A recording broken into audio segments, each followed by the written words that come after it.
देवभूमि उत्तराखंड में कथित लव जिहाद के काले खेल का फिर हुआ खुलासा। दीपक के मोहम्मद हो जाने पर टेसुए बहाने वाले के मुंह में अब दही जम गए। अब कोई कुछ नहीं बोलेगा। वो लेफ्ट मीडिया भी नहीं जो दिल्ली नोएडा से दौड़ दौड़ कर चला आया था मोहम्मद दीपक के पास टीआरपी की भूख में। नमस्कार, आप देखना शुरू कर चुके हैं राजकुमारी, आपके साथ मैं हूं भुवन शर्मा। एक बार फिर लव जिहाद के आरोपों ने देवभूमि उत्तराखंड के शांत पहाड़ी राज्य को झकझोर कर रख दिया है। सवाल सिर्फ एक रिश्ते का नहीं दोस्तों, सवाल पहचान छिपाने से जुड़ा है, भरोसा तोड़ने से जुड़ा है और नाबालिग की जिंदगी बर्बाद करने से जुड़ा है। आज उत्तराखंड के सामने दो ताजा घटनाएं हैं, दो शहर हैं, दो इलाके हैं, भवाली और कोटद्वार, लेकिन दर्द एक जैसा है और सवाल भी एक जैसा है।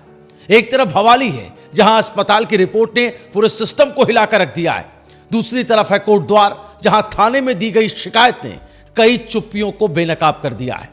आज हम किसी मजहब पर नहीं, एक एजेंडे पर बात करेंगे। हम अपराध कानून और उस नैरेटिव पर बात करेंगे, उस सेलेक्टिव शोर की बात करेंगे जो मोहम्मद दीपक पर तो पुरजोर सुनाई देती है, लेकिन कथित लव जिहाद जब उत्तराखंड में होता है तो उस पर ये लोग खामोश हो जाते हैं। बहरहाल पूछेंगे सवाल, क्या उत्तराखंड में हर लड़की की सुरक्षा बराबर मायने रखती है क्या, या फिर कुछ मामलों में शोर जानबूझकर बढ़ाया जाता है और कुछ में जानबूझकर दबा दिया जाता है।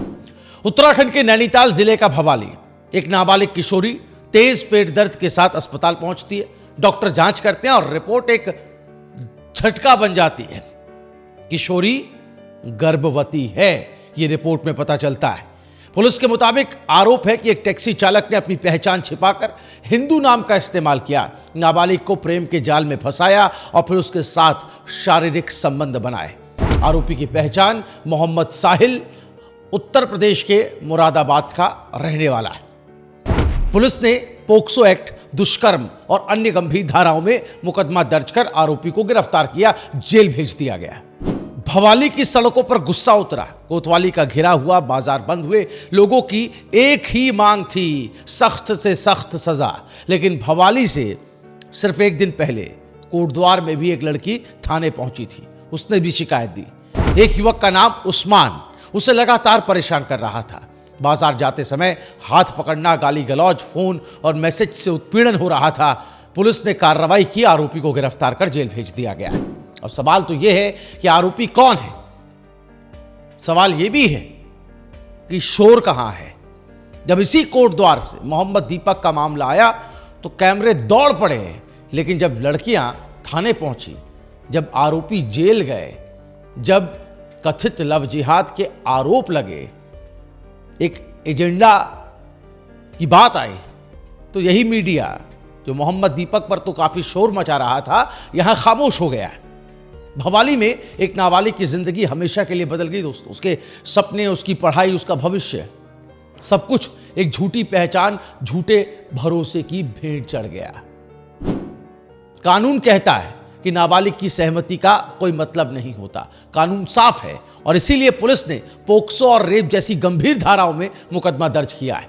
लेकिन समाज का काम सिर्फ गुस्सा दिखाना नहीं है, समाज का काम सिस्टम को लगातार दबाव में रखना भी है। और कोटद्वार में एक लड़की रोज डर के साथ घर से निकल रही थी। बाजार जाना भी उसके लिए मुहाल हो गया था, एक चुनौती बन चुका था घर से निकलना। उसने हिम्मत की, थाने पहुंची, लिखित शिकायत दी और यहां पुलिस ने वो किया जो वाकई किया जाना चाहिए। आरोपी गिरफ्तार हुए, जेल की सलाखों के आरोपी गिरफ्तार हुआ, जेल की सलाखों के पीछे पहुंचा। लेकिन सवाल उठता है, दोनों मामलों में इंसाफ हुआ, फिर फर्क कहां पे है? फर्क है दोस्तों, फर्क है कवरेज में, फर्क है डिबेट के शोर में, फर्क है टीआरपी के तराजू में। क्या मीडिया की आत्मा सिर्फ ट्रेंड देखती है?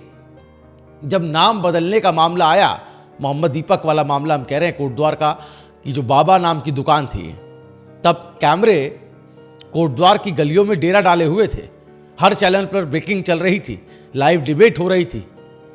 लेकिन जब एक नाबालिग गर्भवती पाई जाती है उसी कोटद्वार में, जब एक लड़की खुले तौर पर छेड़छाड़ की शिकायत करती है, कथित लव जिहादियों का शिकार बनती है, तब वही कैमरे कहां चले जाते हैं?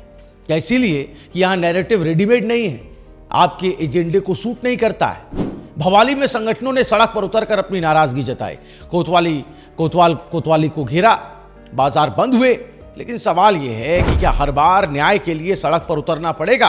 क्या प्रशासन का अलर्ट मोड सिर्फ भीड़ देखने के बाद ही ऑन होता है, या फिर अब वक्त आ गया वाकई की प्रिवेंटिव सिस्टम मजबूत किया जाए?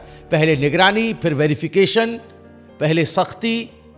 कोटद्वार के लकड़ी पड़ाव और आम पड़ाव सिर्फ एक इलाके नहीं रह गए, ये सिस्टम के लिए अब चेतावनी बन गए हैं, क्योंकि यहां पहले भी पता चला है कि बाहरी अपराधियों की पनाह की बातें सामने आती रही हैं।